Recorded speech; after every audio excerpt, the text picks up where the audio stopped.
experts. She specializes in high-risk pregnancy and natural birth. She's authored a book called 9 Memorable Months. But for me, she's a woman with a heart of gold. So I invite Dr. Nabat Lakhani on stage to address the audience. This is not supposed to be in the agenda, I'm sorry. So I'm not prepared. I'm not going to bore anyone. To quote the Aga Khan, the question is not what I have achieved, the question is what have I done to help others achieve. This is what made me start marathon. To make every tear precious, to make every heart special, and to return every missing smile. That's what I'm here to do. I welcome each and every one of you. Thank you so much. It's my pleasant duty to introduce my student, Dr. Manjula. You are my student. I think this is a company all in one. Laparoscopic robotic surgeon, urogynologist, oncosurgeon.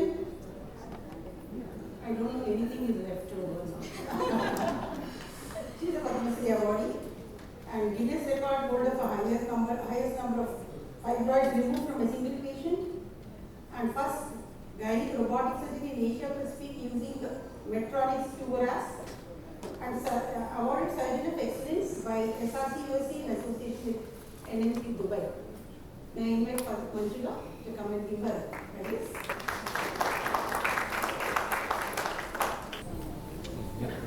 So the whole question, why are we even talking about it, is we all know about the disease in our medicine, we taught about it, we know that, but there are so many programs for so many things in India, but organized program for something which we have to fight for, which can be completely cured, is non-existent. Second, we always know that every mange more. We always want more and more in life. But there are a few things which we do not want it to be more.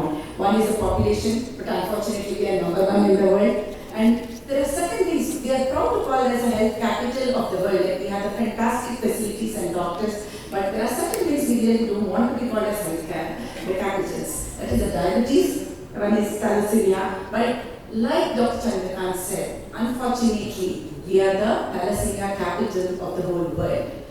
In India, we have 1 to 1.5 lakhs thalassemia patients, and we have 42 million carriers in India. That means every year we have 10,000 to 15,000 thalassemia babies being born in India. Can it be totally avoided? Yes, that is what we are talking today. It's about to do or not to do. Is it necessary to have a universal screening? Because it's always tolmol ke bol. It's always, it's like, what is going to be cost effective? Is it cost effective to do the test, or is it cost effective to avoid the test and then treat the patient? That is what we look at. The guidelines come all over the world depending on who is paying for the test also.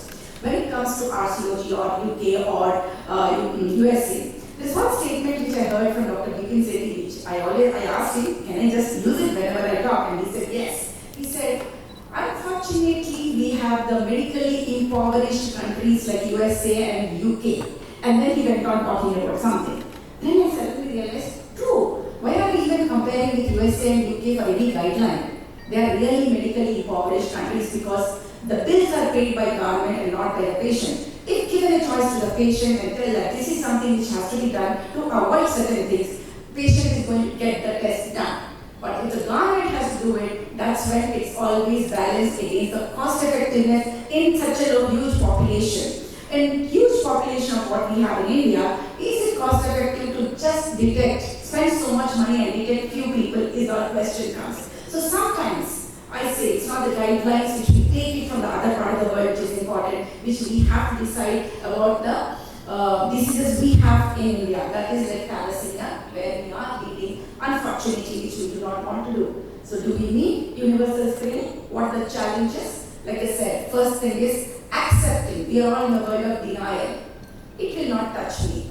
It is not going to come to me. Oh, we don't have this issue. That is the first challenge is accepting that yes, thalassemia is a reality and it does not choose who it is going to be there. Yes, it will choose because it is genetic again. So we can completely avoid it by detecting, then genetic counseling, then seeing that we go for a PGD or saying that we have a healthy child which is going to be born. Or in pregnancy we can still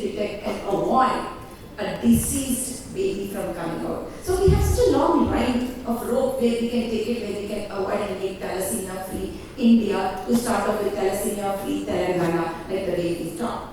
So when it comes to the first challenge, like I said, is the denial. Second, even if it accepts, what are the tests to be done? Should we do it? Should the whole family be done? Should everybody go to the genetic testing, DNA testing, or is it just the CBC and then, like Dr. Chandrakant said, is it HbA2 and when should it be done? So, second is luckily in the knowledge of understanding where it was. So the second comes, how can we impart that knowledge to tell the people? Third, how can we make the cost of these tests also coming down to whatever it is? Can it make it something which people can do? So when we started antenatal thyroid testing, I remember 20 years back, if we make a standard TSH in pregnancy, it used to be a big thing. How can you do that? It is not accepted, it is not advised. But we know EDCs cause hypothyroidism and gestational diabetes. Now it is mandatory to do TSH, mandatory to do diabetes. So that it took 2 decades for us to understand these are mandatories. Should we wait for some more years before the babies are affected, the families are affected, and the whole of the cost effectiveness does not come down? So this is something which we have to understand. So this is a time for government to wake up and say that yes, we will make it a protocol and make it mandatory. Who is the one who has to tell it? One, the government. Second, we have the FOXI, the societies of gynecologists and the pediatricians who make it is mandatory for us to do in the antenatal time at least, so that we can avoid it from coming to the child.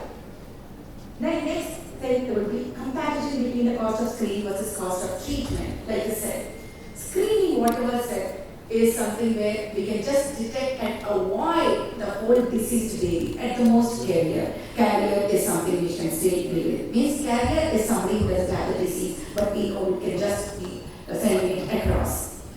So one prick, one test where we can detect, then we can have the matching done. We always think about Kundli matches. So I think all of us should start thinking about medical Kundli matching. So मिलन होगा, पर एक test की दूरी है. So we have to look at these things, and 2 carriers, if we can prevent them from getting married, we can totally again avoid a deceased thalassemia baby. So that is when we look at how we can avoid that. The second thing, when it comes to the treatment part of it, we know that so much of expenditure goes into it for that, just detecting. Then once we know that there is a deceased baby, by looking at the baby, by looking at the history, then doing the investigations, whether it is going to be second level investigation or third level investigation, starts the treatment of blood transfusions, because we do know it's not the iron. These are the kids or the mothers where only blood transfusions is going to be the answer for anemia and not iron, and there's going to be iron overload, so we need to give the chelating agents. Apart from the supporting immunizations, antibiotics we give, and apart from the vitamins and all, we are going to supplement. Then, if these kids are really diseased with hypersplenism, we also have to look at splenectomies. Finally, do not forget the bone marrow transplant. That's where we have the specialists sitting here talking about if we have to go for BMT. Can gene therapy be given as a cure? I think that's the last thing which we are looking at. We should not be even thinking of it, but that is the only thing where we can put the gene therapy. That is a future which we are talking about to cure. But if we can totally prevent it, why don't we have to look at cure? When a completely preventable disease or curable disease is there, we should be looking at primary prevention. That is what we look at. So the cost of treatment does not come only the costing of these medicines, transfusions, about 45 transfusions per year with the chelating agents, plus the fetal hemoglobin inducing medicine, plus the supplements, all these things, splenectomy. But we have to look at the resources needed into that, the parents, their life, the whole family struggling behind this kid and treating the patient, and the mental and emotional thing which goes into this particular disease. We should be manpower, man-hours is a which direction is this direction? Oh, we go back. So I think the solution when it comes definitely educating just the arm army, because as doctors we all know, we think we all know, but application is where we are lacking. So we need to apply, and we should educate the patient of need of feeding and inclusion of it into the antenatal profile. So can we just do it as a routine by the pediatrician when a kid comes with anemia which is not coming down, where no cause is not known? That is the best thing. But if the mother comes to the pregnancy time, can we just detect it antenatally itself and then do something? That is where we are looking at if that can be a solution for this. So various level, like I said, level 1 would be the basic testing which we do. That is, we do a complete blood picture which shows anemia depending on the level of which level, what type of thalassemia is there. Then we look at iron studies. This is where the whole paradigm goes, where anemia with increased ferritin levels and anemia with decreased TIBC. So when we look at it, then we know the complete peripheral picture shows steatocytes or increased retic count, or when we see abnormal cells which are there with microcytic hypochromic anemia with the black RCD increasing. That is when we look at when we think. So that is when we think there is something wrong. At least at that time, if we can look at, apart from the iron studies, look at going for the second level of screening. That is what is called as hemoglobin electrophoresis is what we look at. And third level, like I said, is definitely when we look at DNA testing. So can we avoid all that? That is, all these things we are talking about the baby is having a disease. The first thing can be genetic counseling for this before even marriage, before conception. Pre-conception and genetic counseling, knowing the carrier. If both the husband and wife are carriers, then how to do it for the baby. So antenatally, we can have CDS, or we can do amnio, or we can do an NIPT where we can say fetal DNA, free DNA, then testing for the paternal antigen in this, and that's the way we go ahead and do it. So counseling comes first, then prenatal counseling to both the parents, so that we can see that yes, we can detect if the baby is affected or not, and if detected very early, as early as 10 to 12 weeks, then we can definitely think of avoiding the pregnancy from continuing. So compulsory certificate before marriage, if they are having a carrier status or something we can impart, that goes a long way in thalassemia-free babies.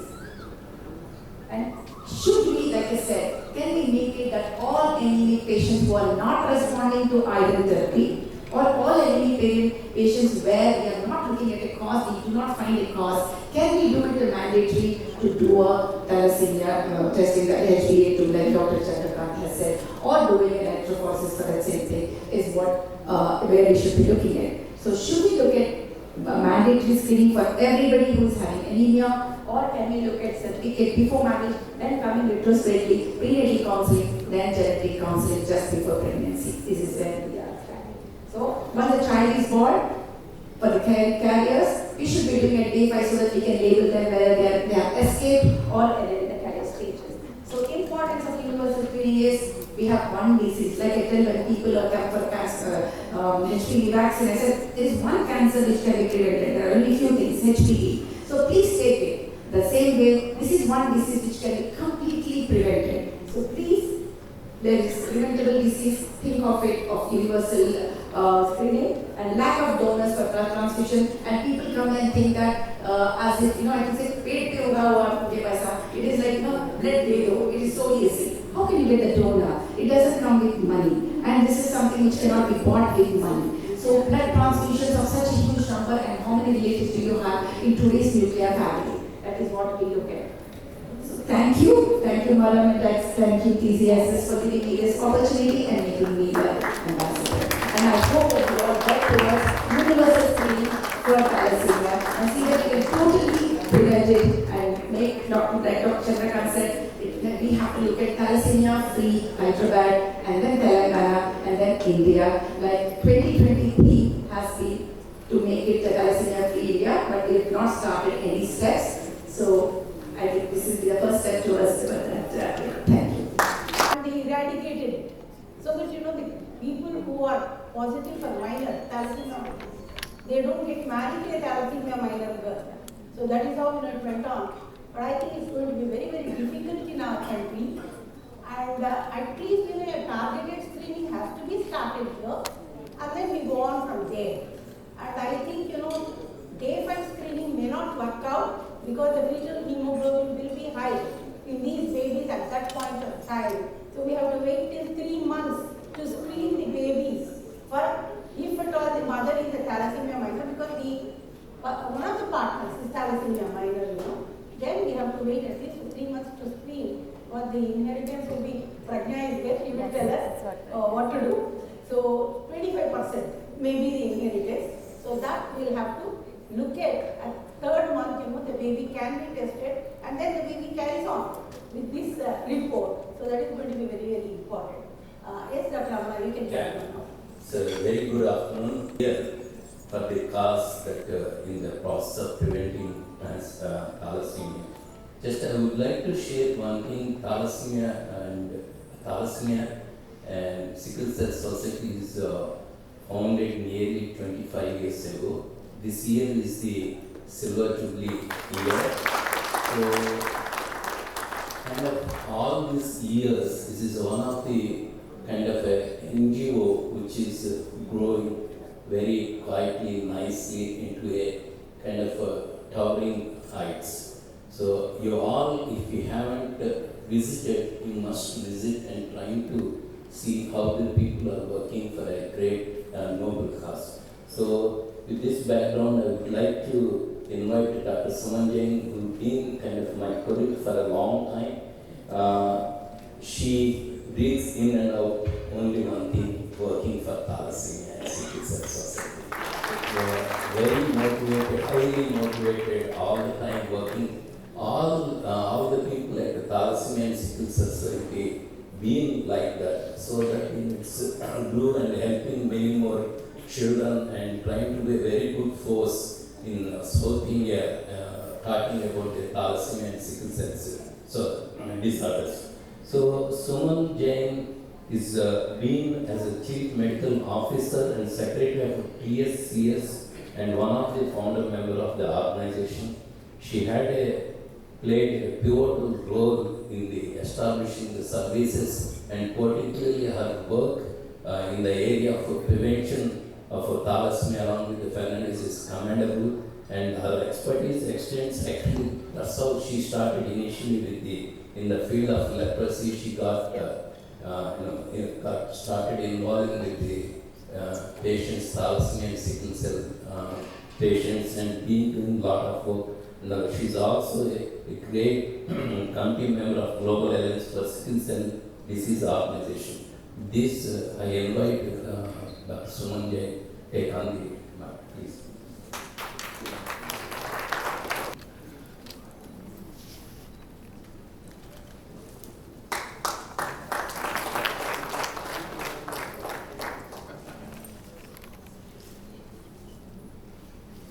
Good afternoon, everyone, and Dr. Ramna has really given a very big introduction of mine.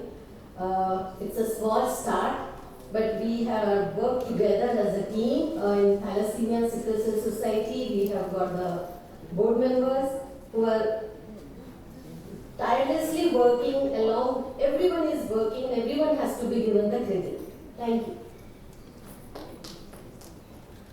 So Madam has already talked a lot, and I don't know what I will speak, but it is very, very important. Thalassemia is a preventable genetic blood disorder. That is very important. There are many genetic disorders which you can't prevent. Thalassemia is the only disorder which you can prevent doing a HbA2 testing before pregnancy or during pregnancy or after birth.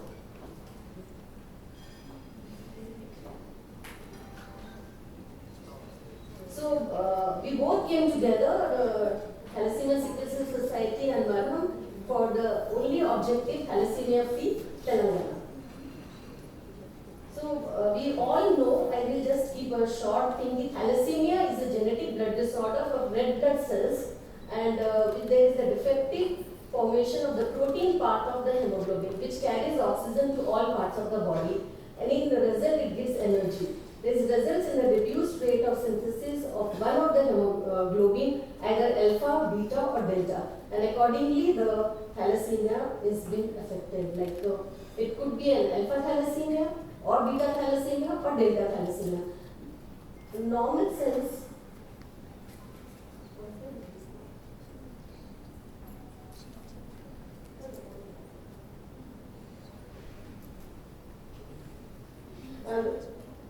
in light it is not showing. The left side is the normal cell, and which is biconcave and the disc and all, and in the other side is the thalassemia, where is the cells are totally deformed. And if you see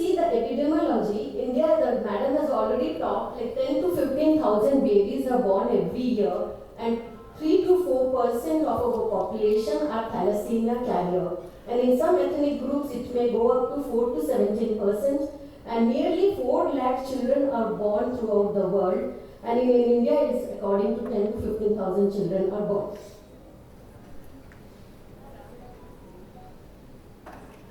So 4 lakh newborn babies are born worldwide who are affected, and see around 10 to 15,000 children are born in India per year.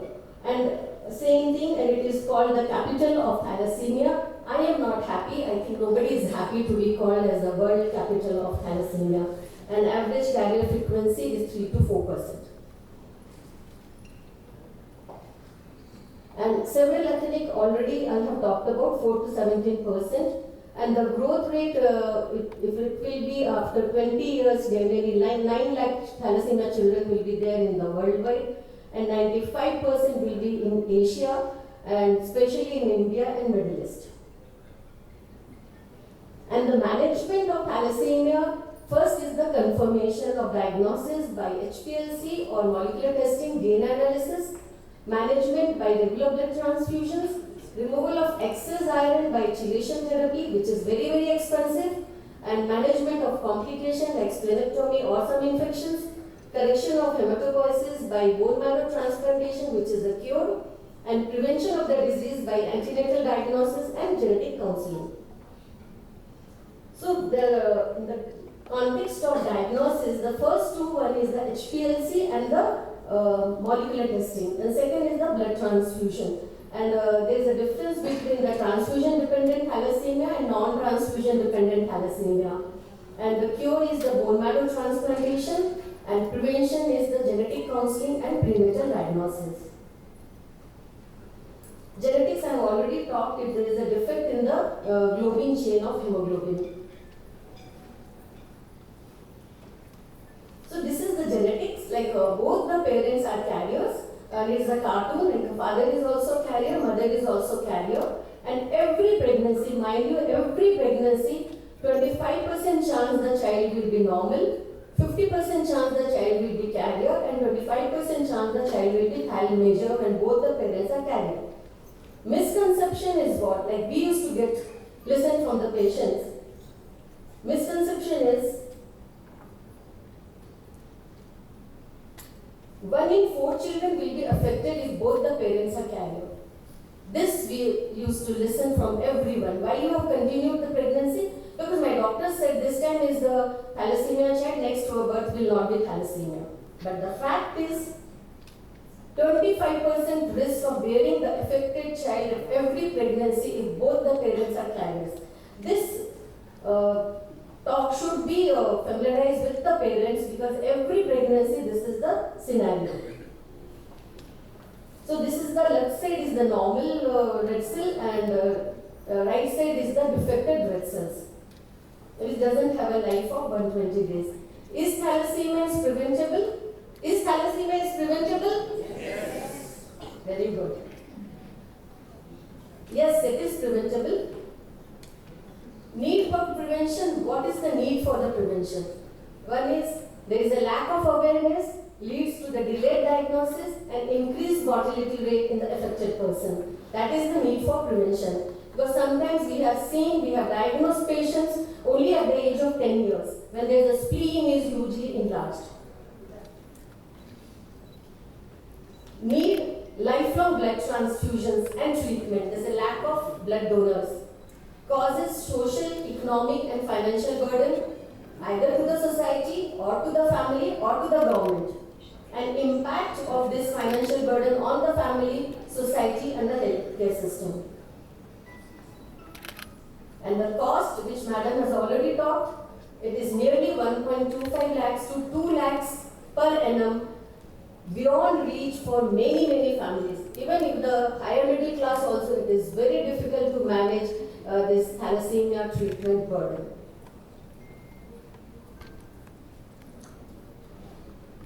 And what are the preventing measures? Raising awareness. First is very, very important. When we started the society in 1998, many of the people were not knowing what is thalassemia. So now I can understand, once our blood bank has come and creating awareness, many of them, they know what is thalassemia, but still a lot of awareness is required. Carrier screening programs, which is nil. Very, very few patients come for carrier screening. Once we have started free HbA2 testing in our society, the extended family members are coming for the testing. Otherwise, even the extended family members never used to come for the testing. So carrier screening is very, very important, and genetic counseling. So this is the unmasking silent threads, the crucial need for screening thalassemia and sickle cell anemia. What is the silent thread? Because when the child is born, there is no problem with the thalassemia child. No problem. Child is normal, very normal. The naming ceremony has been done, that cradle ceremony has been done. And one fine moment at the age of 3 months or 6 months, child suddenly falling sick, not taking food, and becoming very anemic. And then the diagnosis, to go to the doctors, and some test is prescribed, and the diagnosis is done. Mother was a sickle beta thalassemia, and father was a sickle cell anemia. And the 3 children. So again, this is the family, and the diagnosis was very late in this family.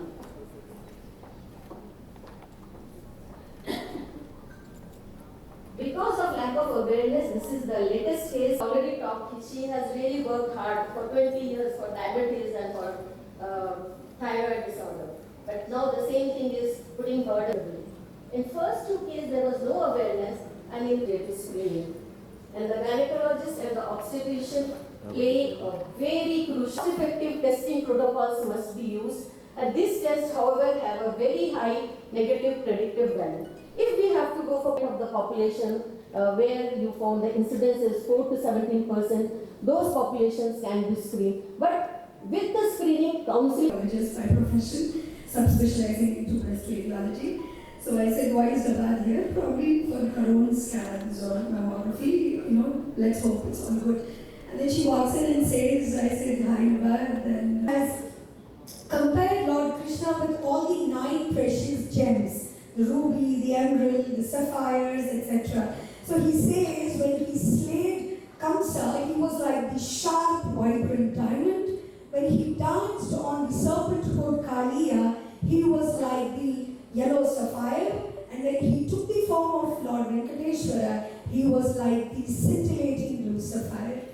So today I'll be performing this little kirtanam written by by Annamacharya in praise of Lord Krishna.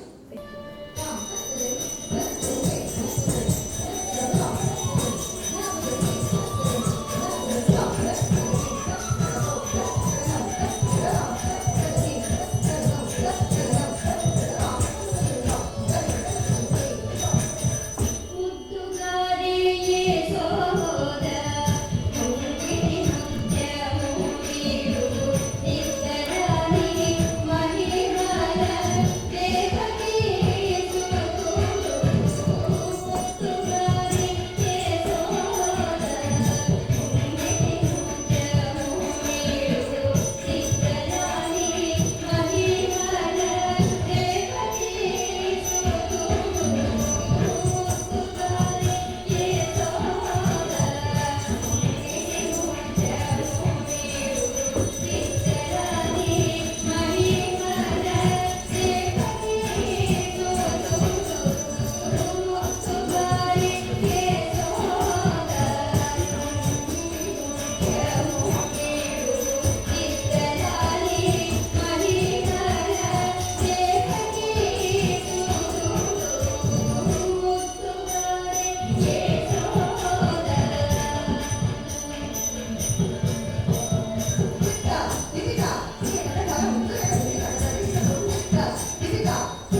ఈరోజు మనందరం ఎందుకు కలిసాము అంటే ఒక genetic disorder ఏదైతే కంప్లీట్గా మనం avoid చేయగలమో, ప్రివెంట్ చేయగలమో దాని గురించి అందరికీ అవేర్నెస్ పెంచడానికి, అండ్ అవేర్నెస్ వచ్చిన తర్వాత వాటి టెస్టులు చేసుకుని ఎలా మనము కంప్లీట్గా తెలంగాణని ఈ థాలసెమియా విముక్తి కేంద్రంగా తయారు చేయొచ్చు అనే దానికి మనం అందరం కలవడం జరిగింది. సో మనకు అర్థం చేసుకోవాల్సింది ఏంటంటే మనకి ఇండియాలోనే, మనం వరల్డ్లోనే నెంబర్ 1గా మన థాలసెమియాలో ఉన్నాము. అది మనం గర్వించదగ్గ విషయం కాదు, బాధపడాల్సిన విషయం. సో అలా ఉంది, ముందు ఉన్నాము అంటే దాన్ని ఎలా అవాయిడ్ చేయాలి, దాన్ని ప్రివెంట్ చేయొచ్చా అనుకున్నప్పుడు simple blood test, complete blood picture కావచ్చు, లేకపోతే HbA2 టెస్ట్ కావచ్చు. దీంతో మనం ఎవరైతే క్యారియర్స్ ఉన్నారో వాళ్ళందరినీ మనం డిటెక్ట్ చేసుకుని క్యారియర్స్ వరకు ఉండేటట్టుగా, దాని తర్వాత నెక్స్ట్ డిసీజ్ని బేబీస్కి రాకుండా ఉండేటట్టుగా చేయగలగటానికి మనకి ప్రెగ్నెంట్ ఉమెన్ అందరికీ ఈ టెస్ట్ చేస్తే దీన్ని అవాయిడ్ చేయొచ్చు అనే అవేర్నెస్ని పెంచాలని చూస్తున్నాము. ఇది చాలా తక్కువ కాదు, 3 to 4% మనం ఈ డిసీజ్ని చూస్తున్నాం. అంటే చాలా హ్యూజ్ నెంబర్, ఆల్మోస్ట్ 1.5 lakh దాకా డిసీజ్ ఉంది. ప్లస్ 42 million క్యారియర్స్ ఉన్నారు. ప్లస్ డిఫరెంట్ ఎథ్నిక్లో ఆల్మోస్ట్ 3% to 17% వరకు ఎఫెక్ట్ అవుతూ ఉన్నారు.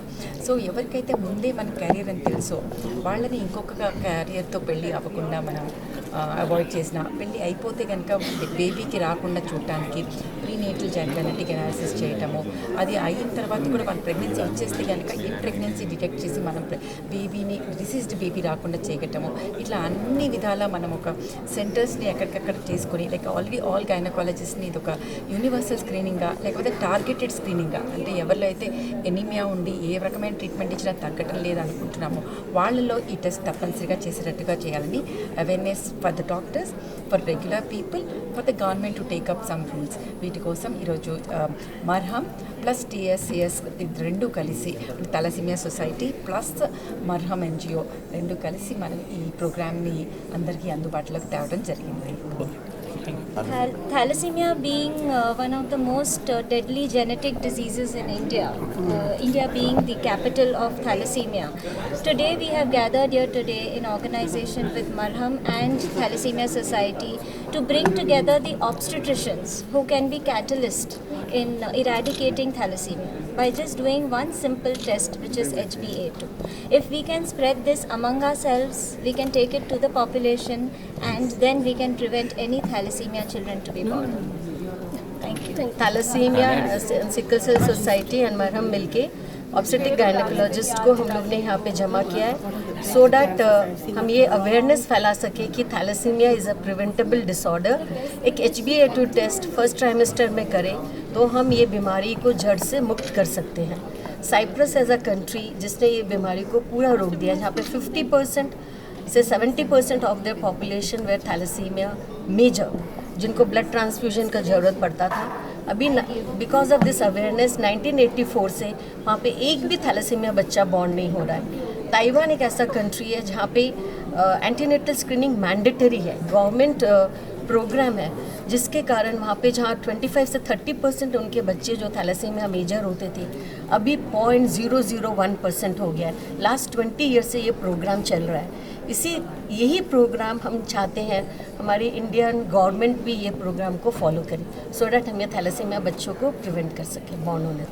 ఇప్పుడు మన ప్రైమ్ మినిస్టర్ మోడీ గారు మధ్యప్రదేశ్లో ఇటీవలి కాలంలోనే sickle cell screening program government తరఫున పెట్టారు. నేను మన తెలంగాణ గవర్నమెంట్ని ప్రార్థిస్తున్నాను, మన దగ్గర thalassemia screening, sickle cell anaemia screening రెండూ పెట్టాలని వాళ్ళని కోరుతున్నాను. ముఖ్యంగా హరీష్ రావు గారికి ఇది చెప్పాలి, ఎందుకంటేను మన దగ్గర ఇది చాలా ఎక్కువగా ఉంది. ఇది ఒకటి ట్రైబల్ పాపులేషన్సే కాదు, ట్రైబల్ హ్యామ్లెట్స్లో తప్పకుండా చేయాలి ఇది, ఎందుకంటే మన దగ్గర ట్రైబల్ హ్యామ్లెట్స్లో ఇది చాలా ఎక్కువగా ఉంది. కానీ మేము మామూలు పేషెంట్లు కూడాను, అంటే ఏ సొసైటీకి చెందిన వాళ్ళైనా కూడా వాళ్ళని మేము స్క్రీన్ చేసినప్పుడు మాకు పాజిటివిటీ వస్తూ ఉంది. క్యారియర్స్ చాలామంది ఉన్నారు. అప్పుడు తల్లి క్యారియర్గా ఉంటే ప్రెగ్నెన్సీ సమయంలోనూ హస్బెండ్ కూడా మేము స్క్రీన్ చేస్తున్నాము. చేసినప్పుడు వాళ్ళు పాజిటివ్ వస్తే వాళ్ళకి మేము కార్డోసెంటసిస్ చేసుకోండి, దాని ద్వారా తెలుస్తుంది, అంటే కొంచెం ముందరికి వెళ్ళిపోతే కనుక. కానీ మనకి ఇప్పుడు MTP యాక్ట్ ఒకటి ఉంది కాబట్టి మనం 24 వారాల తర్వాత టర్మినేషన్ చేయడానికి లేదు. కాబట్టి ముందరే మనం కనుక దీన్ని తెలుసుకోగలిగితే కనుక ఒకవేళ టర్మినేషన్ అవసరమైతే కూడా మనం టర్మినేషన్ చేయొచ్చు. తర్వాత దీనికి కౌన్సిలింగ్ చాలా ముఖ్యము. కౌన్సిలింగ్ కూడా మేము చేస్తాము. ఇప్పుడు మనకి అన్ని టెస్ట్లు అందుబాటులో ఉన్నాయి. ఇక్కడ ఫీటల్ మెడిసిన్ స్పెషలిస్ట్ ఉన్నారు, తర్వాత జెనెటిసిస్ట్ ఉన్నారు. కాబట్టి మనం కౌన్సిలింగ్ చేసేది కూడా చాలా తొందరగా చేస్తాం. కొంతమంది ఇప్పుడు బాగా చదువుకున్న వాళ్ళు మా దగ్గర ప్రీ కన్సెప్షనల్ కౌన్సిలింగ్ కూడా వస్తున్నారు. వాళ్ళకి కూడా ఇది చేసుకోండి అని మేము చెప్తున్నాము. కాబట్టి ఈ విధంగా మనం చేయవచ్చు. దానివల్ల మనం థాలసీమియాని తగ్గించవచ్చు, చాలా తక్కువ చేసేయచ్చు. మన సైప్రస్ లాగా దాన్ని పూర్తిగా అరికట్టాలంటే మన దేశంలో ఉన్న పాపులేషన్ చాలా పెద్దది. కానీ మన ప్రయత్నం అయితే చేయాలి కదా. మనం ఎలా అయితే వ్యాక్సినేషన్తో ఎన్నో జబ్బులు తగ్గించగలిగామో అలాగే స్క్రీనింగ్తో దీన్ని కూడా తగ్గించవచ్చు. కాబట్టి మనందరం అలా ముందుకు పోవాలి. Only Thalassemia Sickle Cell Society, Hyderabad, have registered 3,700 children with us, and every day we are giving 70 to 80 blood transfusions to our children. This is easily preventable disease.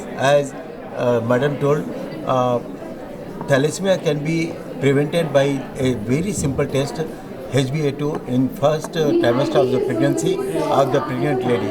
Please get it done. My request to Telangana government is, please make it mandatory for all the pregnant ladies to be tested by all the gynecologists and the government hospitals in first trimester of pregnancy, please.